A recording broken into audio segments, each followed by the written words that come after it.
So, Mike McDaniel and Vic Fangio, two former 49ers coordinators from different eras, did not help their former team tonight. The game's not even over yet, but the Philadelphia Eagles up 2 scores against the Miami Dolphins. I have to fly out really early to Minneapolis tomorrow. We might as well talk about this now. Nobody's going to take Miami seriously outside of casual fans until they can consistently play defense. This was the number 27 ranked defense in the NFL entering this game. There was a brief glimpse of hope on that pick six. That was a nice play to stay true on the pass rush there against the fake, and then the tip and the pick and interception. There was a brief glimpse there where I said, it appears that Miami has started to play defense.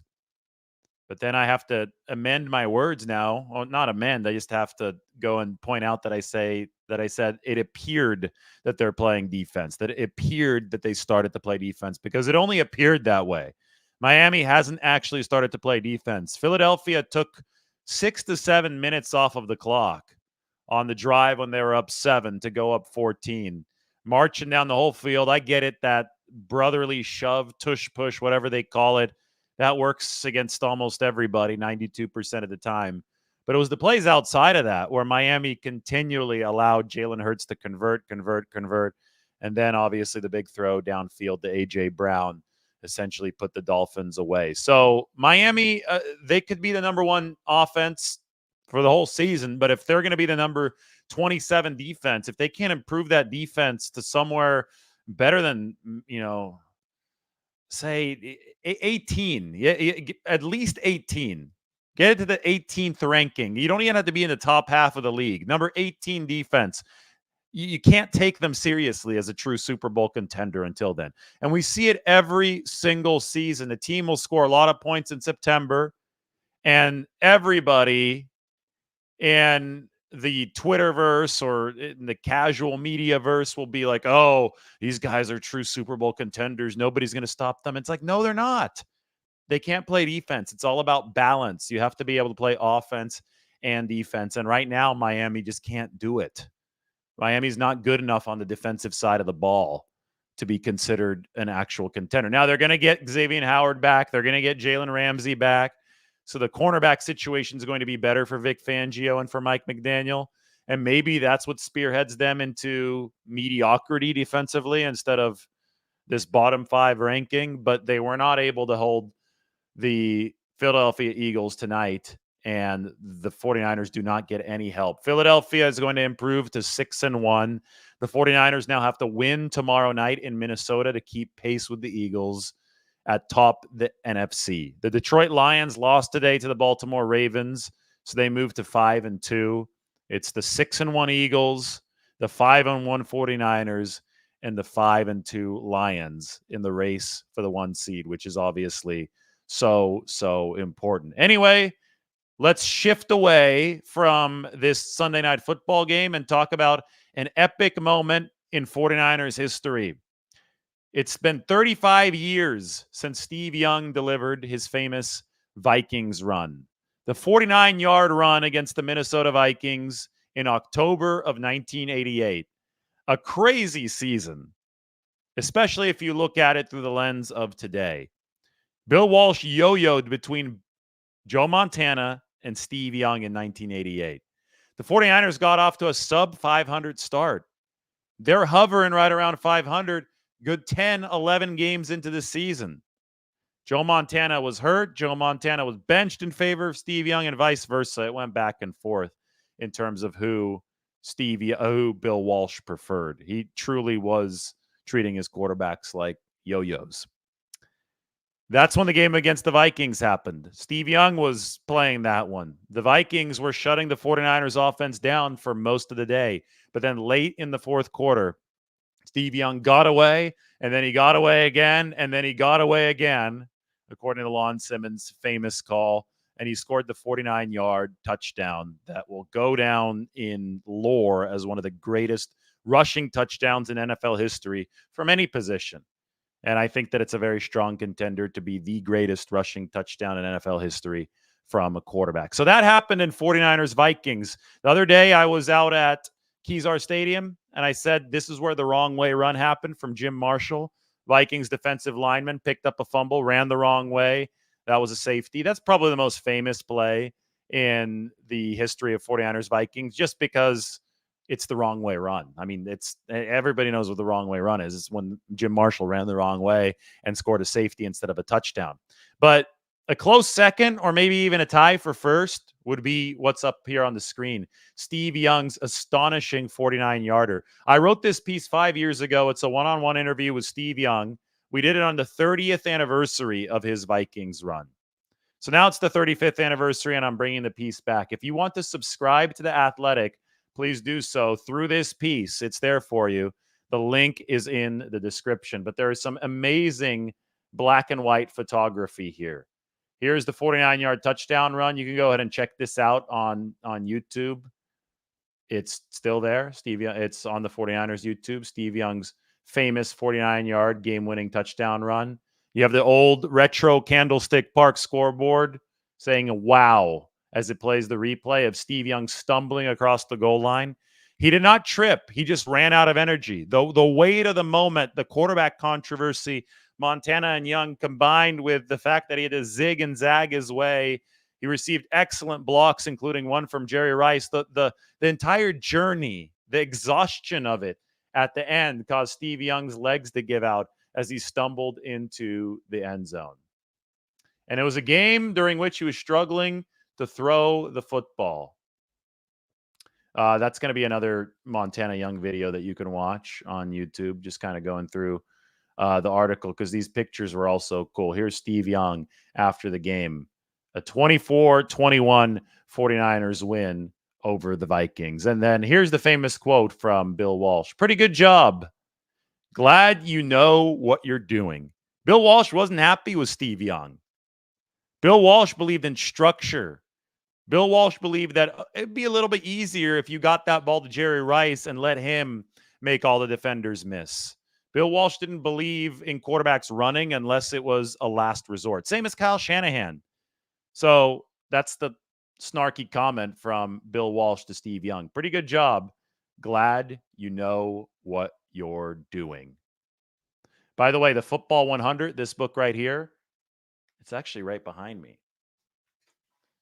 Get it right here. I have a Steve Young. I wrote part of this book. Just have to take this down.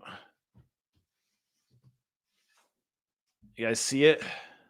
The football, it's going to be coming out next month.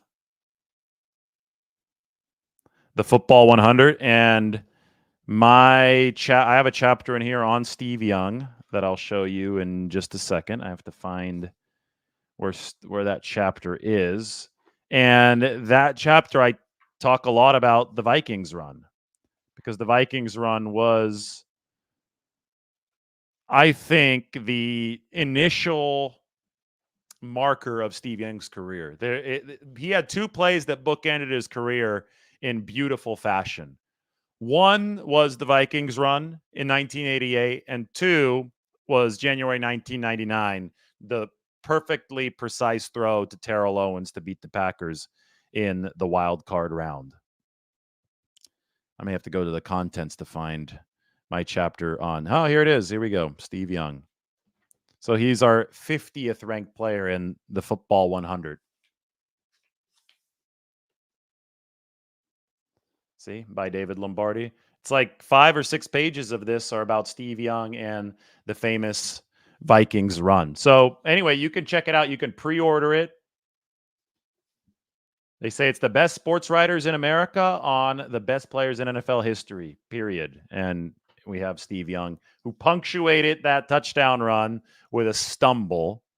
And then he punctuated his career with the precise throw to Terrell Owens. And in the decade in between, Steve Young developed into a lethal pocket passer that Bill Walsh wanted him to become. But it took a hell of a lot of refinement. He started as this freewheeling quarterback who wasn't able to stay in the pocket. There were literally coaches in Steve Young's career that had him tie his feet together in the pocket during practice so he wouldn't leave. And then he turned into the most precise passer in NFL history. He had the highest passer rating in NFL history at the time that he retired. I think if you do an era-adjusted passer rating, still today, Steve Young is number one. But it was the Vikings run that got things started for Steve Young. It was this play right here. You could see him celebrating with Guy McIntyre and Randy Cross. And that happened against Minnesota in 88. And the 49ers won the Super Bowl that year. Joe Montana would be the one who guided them through the playoffs. He hit John Taylor for the touchdown against the Cincinnati Bengals. But the 49ers don't get to where they got that year without Steve Young's Vikings run. And Lon Simmons' call of it, gets away again. It was awesome. So go ahead and take a look at that piece. Go ahead and pre-order your Football 100 book. I have got the advanced copy for you right here. Look how thick it is, by the way. I mean, this thing right here, you're going to get your money's worth as far as great NFL players. Joe Montana, Ronnie Lott's in there, obviously Steve Young. I wrote the one on Gino Marchetti, who's from San Francisco, played for the Colts, the Baltimore Colts, one of the greatest defensive linemen of all time. He's a guy that he might have had 40 to 50 plus sacks in a single season back in the day, but they weren't counting sacks yet. Total legend. Anyway, I just got the book in the mail the other day. They sent an advanced copy to me. So you can go ahead and check it out. But when the 49ers take on the Vikings tomorrow, we can remember Steve Young's Vikings run, which on October 30th, which is going to be, it's just going to be a week removed from that anniversary. October 30th will mark the 35th anniversary of that play. Where were you during the Vikings run? I'm sure a lot of you remember. The 49ers also needed revenge against the Vikings at that time because Minnesota had beaten them and upset them in the postseason earlier that calendar year. 1987, the 49ers believed they had the best team in football. The advanced metrics agreed, and Minnesota went into Candlestick and beat them. And Steve Young replaced Joe Montana in that game. That's what started the big-time quarterback controversy in San Francisco, the Vikings. So Minnesota and the 49ers have a real history. Then 1988 happened. There was the yo-yoing between from Walsh between Montana and Young. The Young run happened, but then the 49ers had to pack Young up and put him away when Joe Montana returned and led them to 2 straight Super Bowl titles. It wouldn't be until 1991 that we saw Steve Young for a full season. So this happened in 88. 89, Montana dominated the league. 1990, another good season for Montana, but he got hurt in the NFC Championship game. That was the Roger Craig fumble. The Giants won on a field goal at the very end. Montana suffered another injury, an elbow injury during the offseason. 1991, Steve Young took over. 91 was one of the weirdest seasons in franchise history. Case in point here, let's find it, 1991, as I go through this history. The 1991 49ers. The 49ers lost year. A nightmare logo, 3 quarterbacks, blood, broken glass, and Hall of Famers departing. Remember 1991? This was the helmet that the 49ers were moving to. They decided they're going to move to this helmet on the right. Pretty good thing that they didn't, right? They got so many angry calls at their headquarters that they decided to scrap the plans of this prototype and move back to the old helmet. That's Eddie DeBartolo and Carmen Policy. Anyway, 1991 was weird because the 49ers had so many injuries. It was the only dynastic year that wasn't shortened by strike that saw the 49ers miss the postseason. Steve Young was one of the many injuries. Joe Montana finished his 49ers career in 1992 when he returned, but Steve Young was already the NFL MVP by 92, and that began the 49ers-Cowboys rivalry.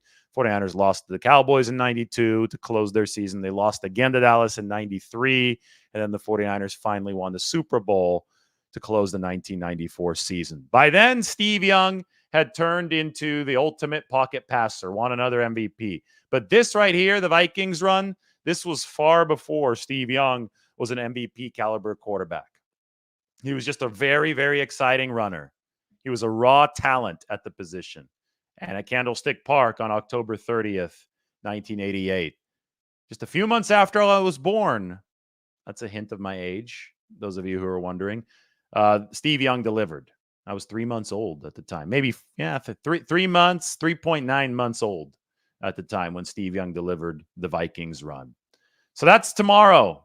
Today, well, we saw an active day around the NFL. The 49ers wanted some help from the Miami Dolphins. They did not get it. The Dolphins beaten by Philadelphia. The Dolphins just can't play defense at a high enough level to be a true title contending team. And they've got Vic Fangio as their coordinator now. Jalen Ramsey coming back is going to help. Xavier Howard returning.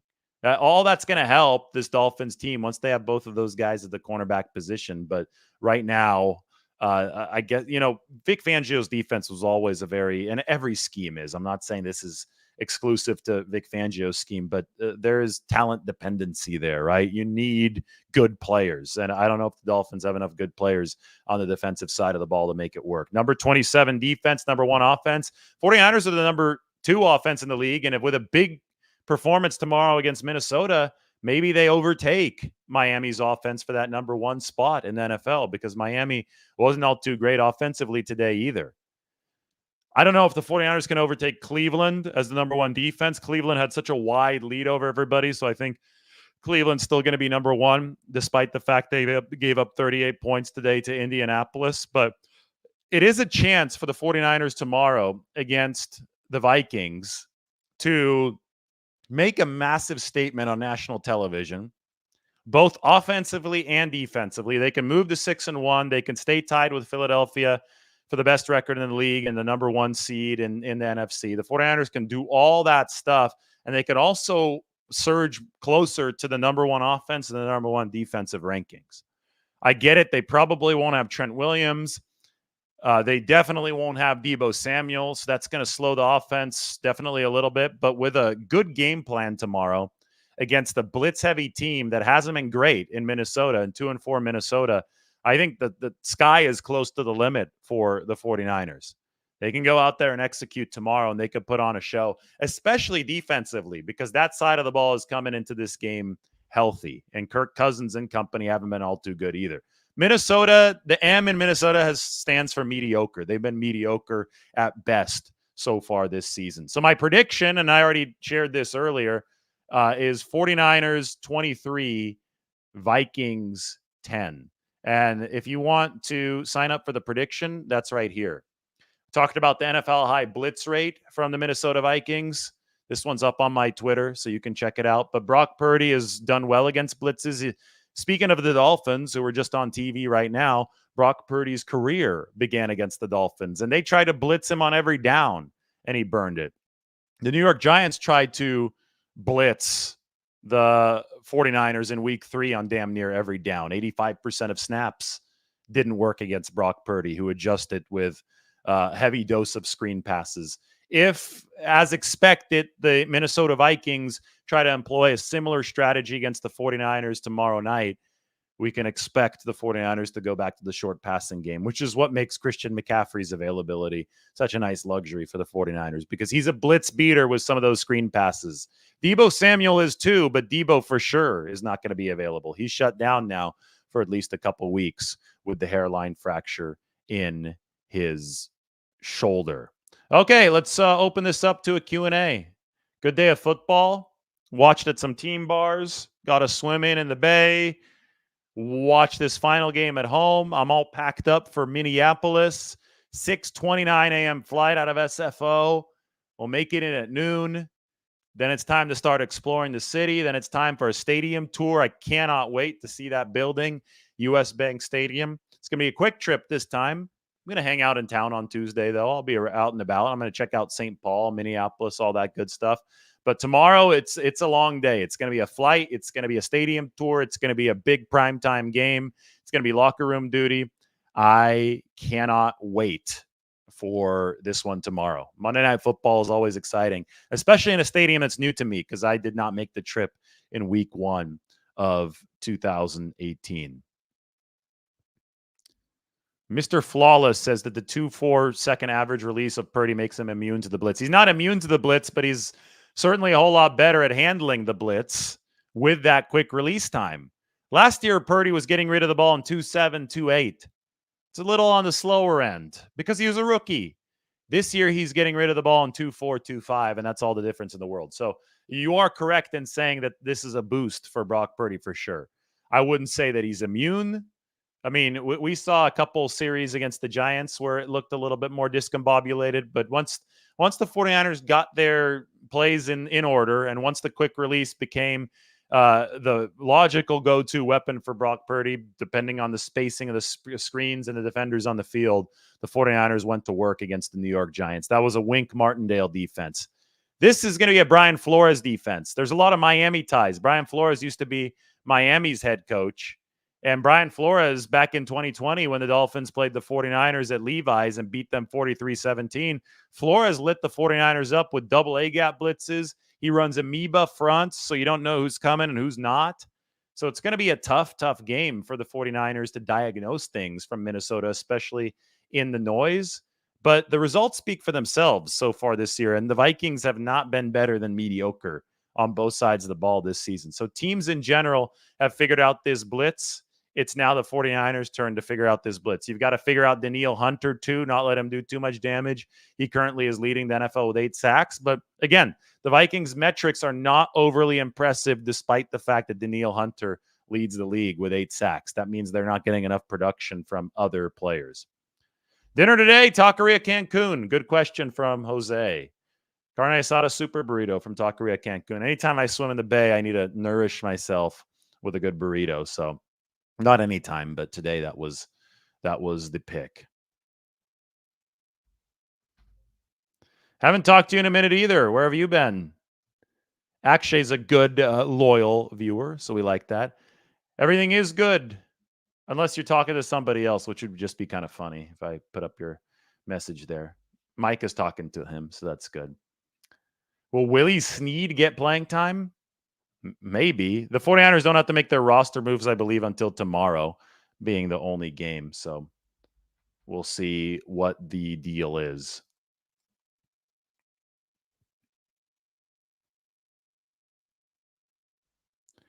Would I ever order lengua? That's tongue, right? That's beef tongue. They have it at Taqueria Cancun. I don't know that I'm compelled to order it. Should I order it? Is it good? I normally stay with the chicken and the carne asada and al pastor. You know me and al pastor, but let me know.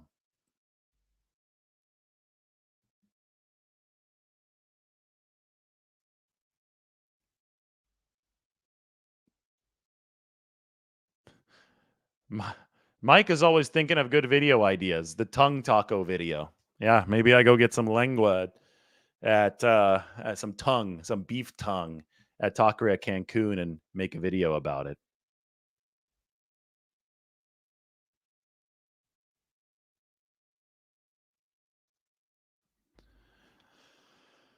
I think it's a joint call for Christian McCaffrey. The people who actually know what's going on with the injury and his recovery, combined with Christian McCaffrey, who has input into how he's feeling, all of those people are going to decide whether or not he's going to play. And right now, all indications are that Christian McCaffrey will play. They're all pointing in that direction. Titans former general manager basically gift wrapped A.J. Brown for the Eagles. Yes, Rand Carthon did not do that. That was before Rand Carthon was with Tennessee, former 49ers personnel executive, now the Tennessee Titans general manager. Well, you asked me about the tongue, and now you're passing on it. So I thought that by asking me, you wanted me to go get it. But if you're not courageous enough to get it, what makes you think that I will be? I've never been to Minneapolis, so no, I've never been to the Mall of America. Is it worth it, or should I just stay downtown? Or is it just a gigantic mall? I get it; it's a big mall. Is it going to be worth it to go down? It should a video be done from the Mall of America? Is the good question.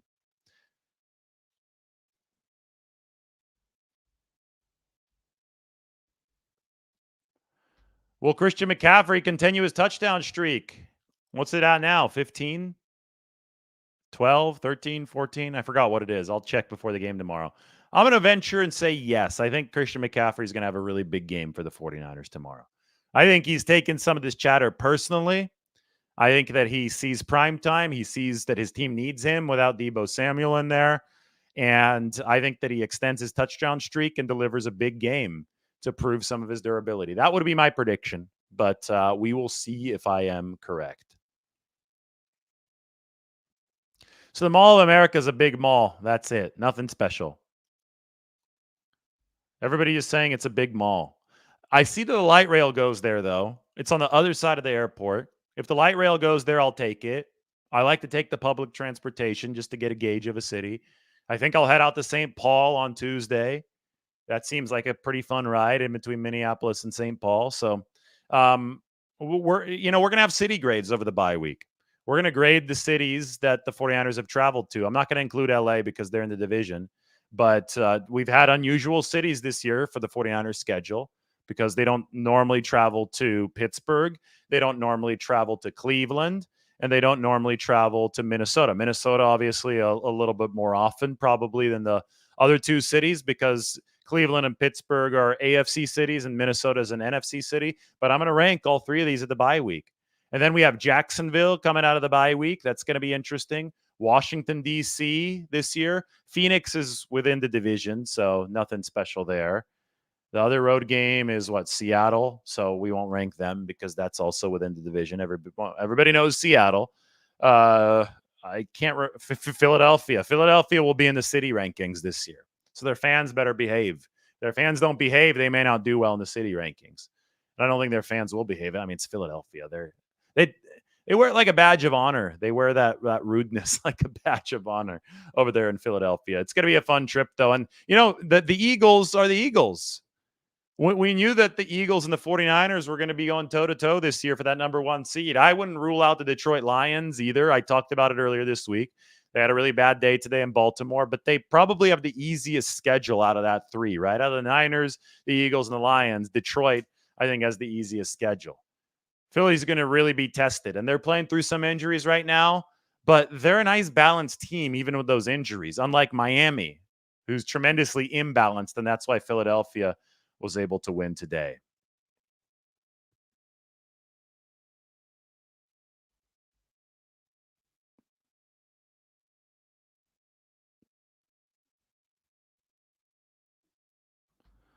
I think Kyle Shanahan has already lessened the load on Christian McCaffrey. We've already seen more work for Elijah Mitchell and Jordan Mason. So I don't think we need a hint when we have it actually happening right in front of us.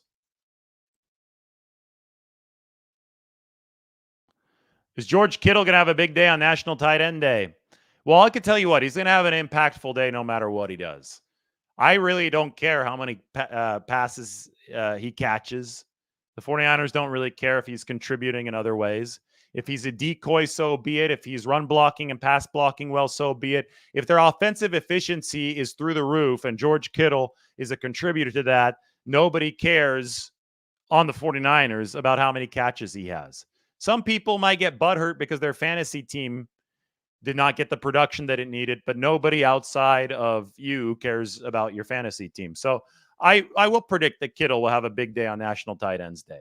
That doesn't necessarily mean huge numbers in the receiving game, though. A big day can come in many different shapes and sizes because the 49ers do need to run the ball effectively. That's true. You run the ball effectively, you put that blitz on its heels. You put Danielle Hunter on his heels. That's how you control game flow. You run the ball effectively tomorrow. And the 49ers have run the ball effectively so far this season. Somebody's predicting a game of Kyle Juszczyk's life. That's definitely a prediction. I'm not saying it's a good prediction. I'm not saying it's a bad prediction. It's a prediction.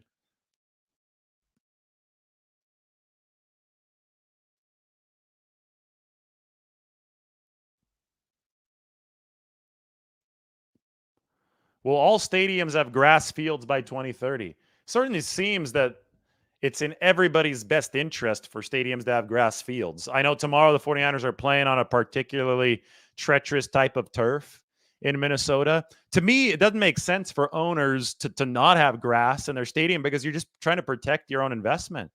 You pay a player $80 million. Why would you want him to have a higher chance of hurting himself on the turf? And the ROI for natural grass is immense. It only costs a couple million a year to go with natural grass over the artificial turf. And I say only a couple. I mean, this is pocket change for these guys. And when you have 80 to 200 million or even more invested in players, well, that little bit of insurance to lower the injury rate, I think is absolutely worth it. Like Joey said, grass is the only way to go. And yeah, I mean, Kittle might be needed to stop the blitz blocking, but another way to stop the blitz is to spring out on a pass pattern, short screen pass. Kittle could run screens too. So you have to mix and match the way that you use George Kittle. Sometimes he'll be targeted, sometimes he won't. It's not worth freaking out over, though, unless he's on your fantasy team, in which case I don't care. So that's just kind of how it works.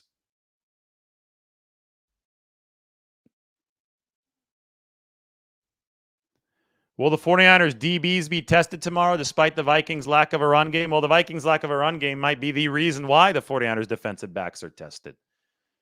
Justin Jefferson is hurt. He's not playing. So that helps the 49ers a lot. The interior line for Minnesota, not very good. So Kirk Cousins is going to have to get rid of the ball quickly. I think Javon Hargrave can have a field day tomorrow. Eric Armstead, maybe too. So I expect this to be a screen-heavy game, probably from both teams, especially if Minnesota decides to blitz as much as they have been blitzing. And Brock Purdy has faced a lot of blitzes because he's slightly less efficient against the blitz. He's still good against it. He's slightly less efficient. Anyway, that's going to put a lot of onus on everybody to fly around to the football. And on the 49ers end of things, the corners are going to have to come up and make good tackles against the screens. Remember that the 49ers had 10 missed tackles last week. That was more than the previous 3 weeks combined. So tackling going to be really big. I know Deommodore Lenoir missed a couple last week.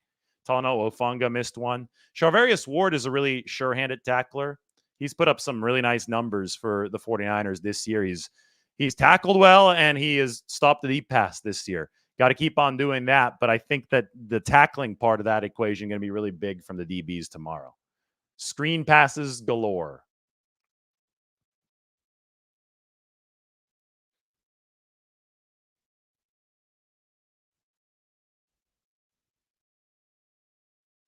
Charles Parker says that Ayuk should have a field day with the Vikings' unimpressive secondary.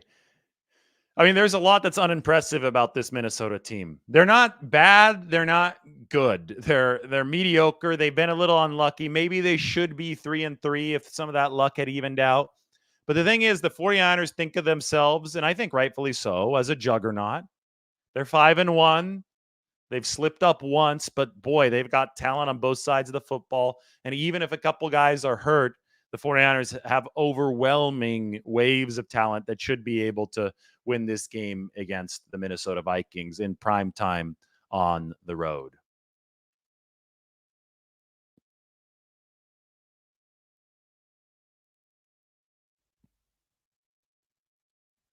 Roberto says, use the run game to set up the passing attack, or use the passing attack to set up the run game.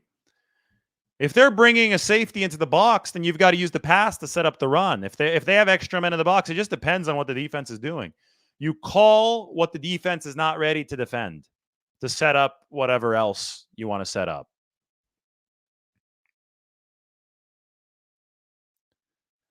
McCaffrey should absolutely open up space for everyone else. You can also play McCaffrey tomorrow and use him as a decoy. I don't think people are quite thinking about that closely yet, but McCaffrey could be somebody who, if you want to lessen the physical load on him, take some hits away, use him just to draw defenders, and then have the football go elsewhere. You could scheme games that way.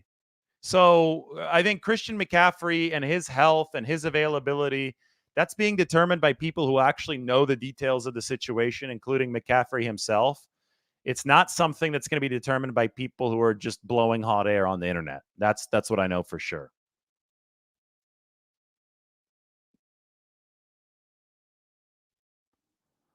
I think Purdy is ready to go.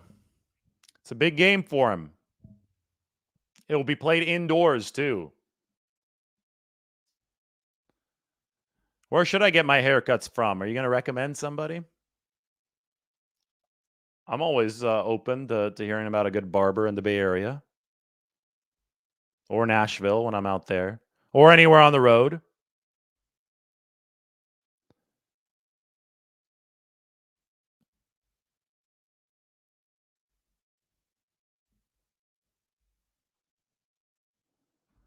We will see how the 49ers offensive line does minus Trent Williams, assuming he doesn't play. He's listed as doubtful right now. It's a big test for them. There's going to be a lot of noise in that building. Danielle Hunter is a really good player. Danielle Hunter will line up 70% of the time against right tackle, so that's Colton McKivitz. 30% of the time against left tackle, that could be Trent Williams, but it probably won't be. Probably going to see Jalen Moore on that side. That makes me think that you might see a little bit more of Danielle Hunter on that left side as well.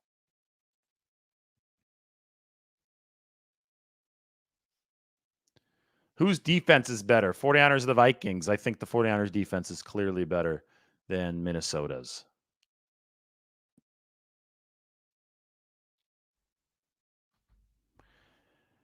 Yeah, I mean it's ridiculous on Twitter.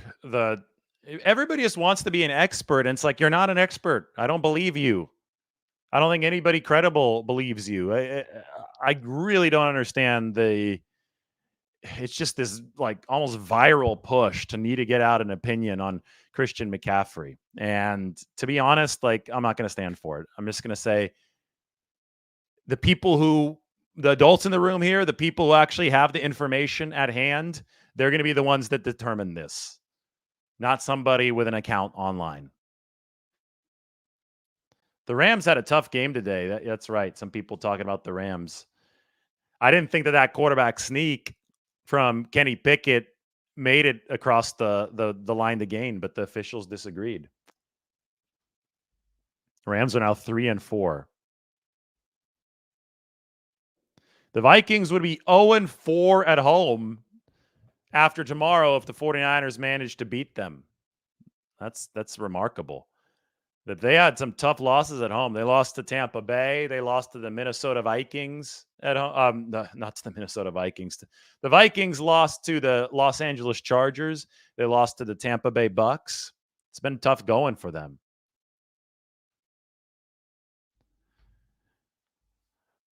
DeJuan Jones wouldn't have been a better backup option at tackle. DeJuan Jones weighs 370 plus pounds. I mean, the 49ers are schematically trying to do something very, very different than the skill set that DeJuan Jones brings to the table. Yeah, if you wanted to change your entire offense just when the backup tackle came in, then sure, go get DeJuan Jones. But that's just a big name. That's a big name that wouldn't have fit the 49ers plans to do anything. It wouldn't have made them better. DeJuan Jones would not have made the 49ers better. So give me a tackle in this draft, this past one, that would have made the 49ers better from day one. That could have beaten out somebody like Colton McKivitz, even Jalen Moore. It's tough. And yeah, sure. And a tackle that could have been picked by the 49ers realistically. I'm not talking a first rounder. Talking somebody that was available when the 49ers first picked. They didn't first pick until the third round. So it's one of those things, coulda, shoulda, woulda, except they couldn't have, they shouldn't have, and they wouldn't have because it just wasn't realistic. These tackles don't grow on trees. It's a position that's in high demand. Now, this next year, they're going to have a first-round pick. It's probably going to be a low first-round pick unless they trade up. I think that's where the tackle succession plan comes in. But you've got to work with what you have at some point, especially when you're trading away draft capital to get Christian McCaffrey, which obviously was worth it. But once you trade away that draft capital, it can't be spent on anybody else. Fans want it all, but you can't just have it all at once. Yep. A couple of Twitter scouts say a name and their followers get convinced that's the player the 49ers should get or should have gotten. And it's just not how actual football works. 49ers versus Eagles NFC Championship certainly seems like that's a possibility. Cool. All right. So I put this up on the screen. You guys can subscribe to my prediction. 49ers 23, Vikings 10. That's up there. You could see the reasoning behind that in the blitz rate. And then we talked about the epic moment in 49ers history, the Steve Young Vikings run. That's 1991, though. Let me get the Vikings run back up on the screen.